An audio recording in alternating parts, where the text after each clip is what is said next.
Kung dili maayo pagkadala, nga di man ta mangitaglain. Why not, na di ba? Mo try ta. Pero maayo pagkadala. Plastar pag maayo ang Davao o Tibok Pilipinas. Nga nang mangita pa magtaglain para hugaw-hugawan ang syudad sa Davao? Panahon sa pandemic, kisa may itabang sa atong mga barangay, tama kawan, asa sila. Panahon sa sunog, asa sila, kisa may wato. Panahon sa labi na ang barangay, bahonod kayo, kisa may wato. Kani si Tatay Digong, makita ni mong sinseridad sa iyang pagkamayon, no? Kay out of 182 barangay, suruyon ka na niya sa Timog Tuig.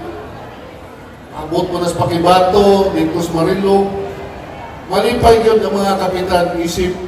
Sakit paminawon, kakitang mga leader nga nagsulod sa maayong na leader o maayong binuhatan, buhat-buhatan ng sala.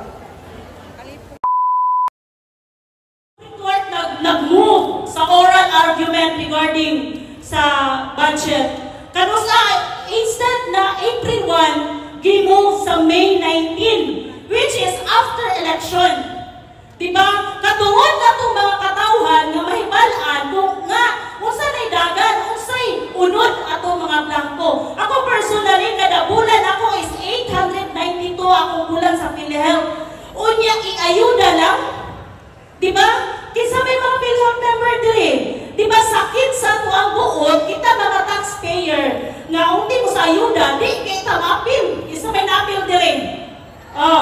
Pag notado ka nga supporter ni Duterte, basin pag anino sa imong pamilya, di yun na maklaro.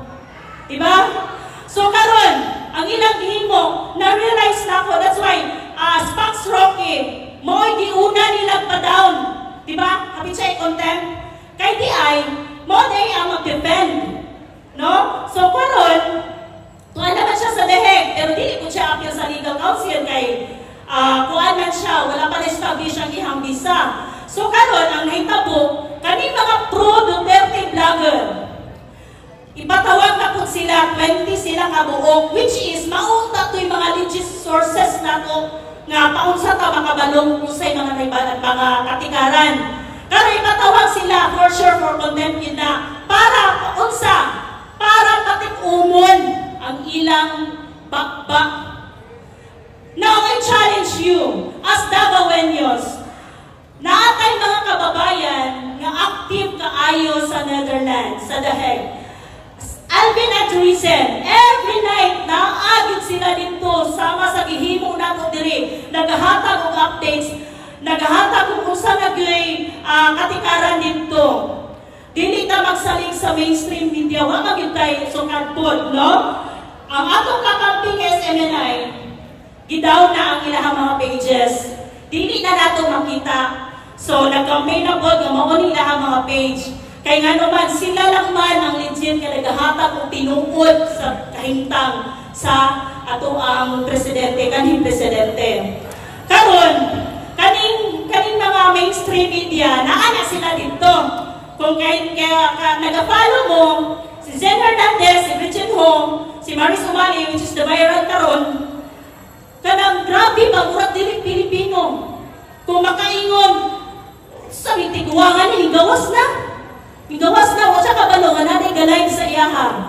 So, isipin mo, kapwa o Pilipino, ingon na naon, kita diri mura mamatay-matay na taghilak, kita nangabughat na ta. Pag hinilak kay nga naman, nga nung kailangan na to sa bakon, nga nung kailangan na to, nga nung mas ma-feel na to, ingon na, it is because we are safe sa panahon na nanganang. Ako, share ko, ay mo yun, amuang. Huwag mo na kulang suporta ni Duterte, 30 na katuig.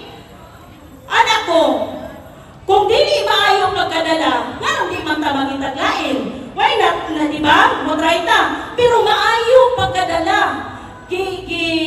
Plastar pag maayo ang Davao o Tibok Pilipinas. Nga nung mangita pa magtaglain para hugaw-hugawan ang syudad sa Davao. Di ba? Nga nung mangita pa magtaglain, nga naa naman ta, nakatayos naman ta, di ba? Dili na kanang ilang kwarta gipang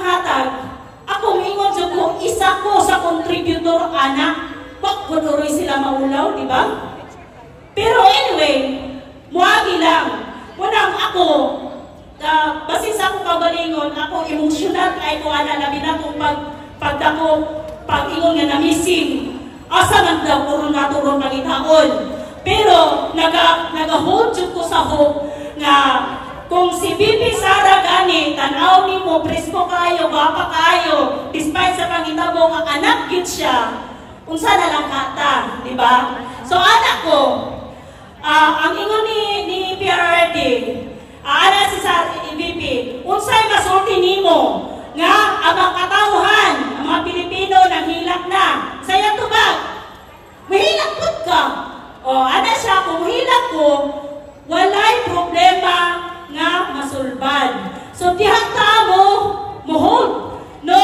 So salig lang kita sa atong mga pag-ampo. Syaro naman sa kadaghan nato nag-ampo, di tanunggon sa Ginoo.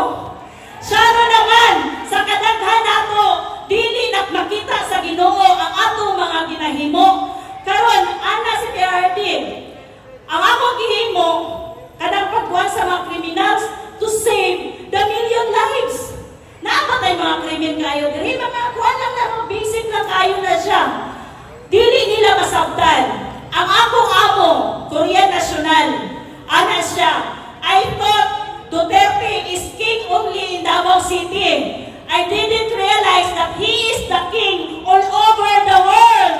So magpadayon ta, akong iampo nga, maayo lang yun siyang lawas. No, nga iuli siya sa ato ang maayong lawas, nga walay daw nang mahitabo sa iyaha kay sa iyang edad in taon. Pero ako nagatuo nga sa kadaghan nato paminawon gyud ta sa Ginoo, mabdi gyud ta muundang. Maayong tabi kanatong tanan.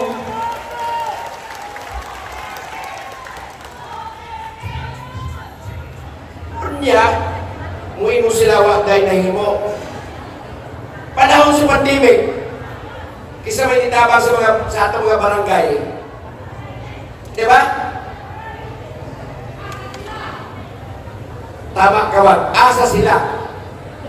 Okay, maghahatag sa kisulayas na rin tulad niya o isda. Panahon sa sunog, asa sila, kisa may wato. Panahon sa ba, labi na ang barangay, bahaunon kayo. Kisa may wato. Kaya karon siyo-siyo lang. Wala ito ma-imagine kung usa ni mga Duterte. Di ba? Sakit pamalandungo na nagtabot kang tatay. Labi na yun. Sus. Akong edad karon si 64. Pagkaligo na ko, mangayo pag-ikong brief sa kong asawa. Tualya, magpa-plan sa pag-t-shirt. Unya karon maityan, imagine nato ang kahimutan ni Tatay Digong. Kisay niya timan niya. Kisay nag-prepare siyang kaon, labi lang din ang iyang paborito, kinumulan ng munggos. Pero na yung taga-Netherlands, ay nangitag munggos sa Netherlands, prayata nila kang Tatay Digong. Iyan na siya. Karon yun na mo natungkad kung unsa gid sa kasing-kasing nato si Tatay Digong tungod kay sa tinuod lang wala gid ko sa kumuna-una kanang mga tubong barangay murag layo kay ba blanco no una na gid ang batiyo nato kung wadang tagamahan no kay sa unang panahon nagsugod ko pagkakabitan 2002 kani si Tatay Digong makita ni mong sinseridad sa iyang pagkamayor, no? Kay out of 182 barangay, suruyon ka na niya sa Timog Tuig. Abot mo na sa Pakibato, dito sa Marilog. Malipay yun ng mga kapitan, isip magpaabot sa mayor.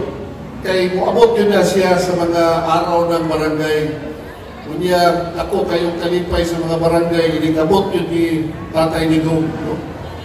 Murag hulat sa pag-abot sa usa ka amahan ba, no?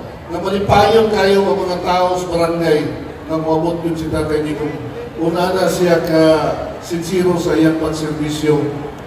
O gani, kung kami mga kapitan, mga ibigtabang sa iyong pasalamat mi, kasamaan mi, ayaw pagpasalamat ka kay ako ng trabaho.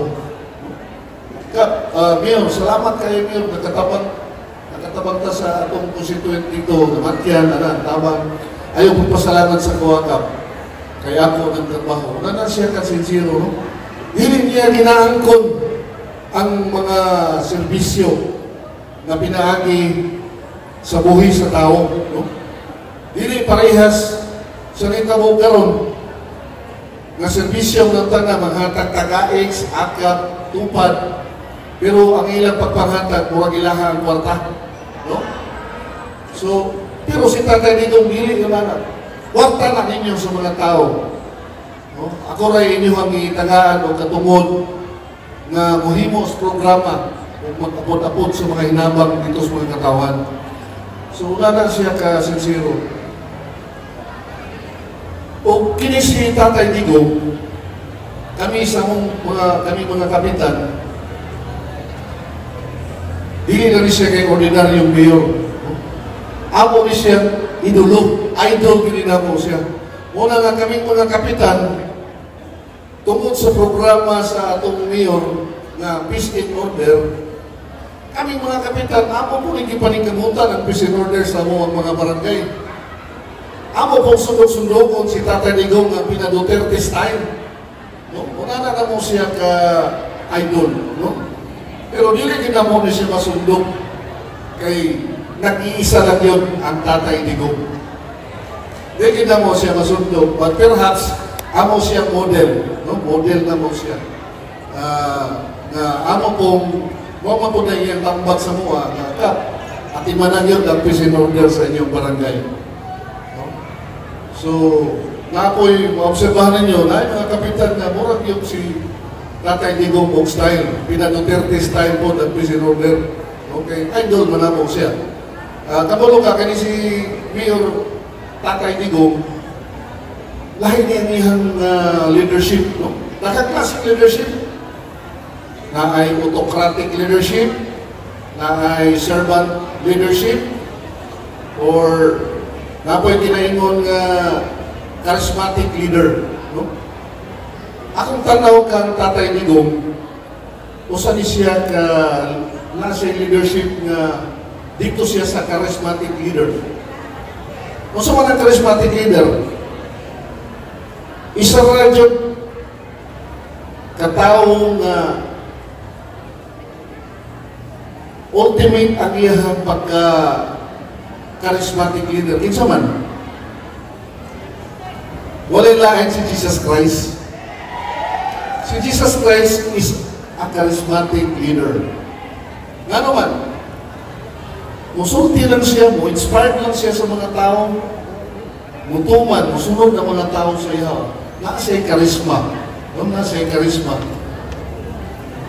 Aside from Jesus Christ, ako nakita na to, si Tatay Digong, tapos siya'y karakteristik,